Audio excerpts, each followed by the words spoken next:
Khambhalia Bhanvad highway પર બેફામ car દ્વારા અકસ્માત, ભાજપ મહામંત્રીના ભાઈનું દુઃખદ અવસાન। ભાણવડ પાસે ભૂતવડ મંદિરે માનતા ઉતારવા જઈ રહેલા ભાજપ અગ્રણીના પરિવાર સાથે દુર્ઘટના। ખંભાળિયા ભાણવડ હાઈવે પર મોડી રાત્રે બેફામ ઝડપે દોડી રહેલી બોલેરો કાર દ્વારા અકસ્માત સર્જાયો। અકસ્માતમાં દ્વારકા જિલ્લાના ભાજપના મહામંત્રીના ભાઈ 35 વર્ષીય જીતેન્દ્ર લાલજી નકુમનું ઘટના સ્થળે દુઃખદ અવસાન। પરિવાર સાથે પગપાળા જઈ રહ્યા હતા ત્યારે કાર ચાલકે હડફેટે ચડાવ્યો। ઘટનાને અંજામ આપ્યા બાદ કાર ચાલક ફરાર થવા પ્રયાસ કર્યો હતો, પરંતુ ભાણવડ પોલીસે બોલેરો ચાલકને રાઉન્ડ અપ કર્યો।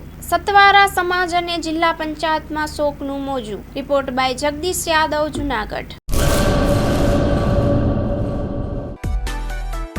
માં motor driving, safe and sure driving. Driving એ શોખ સાથે આપની મોટી જવાબદારી પણ છે। અમારા ઇન્સ્ટ્રક્ટર દ્વારા સચોટ અને સરળ માર્ગદર્શન।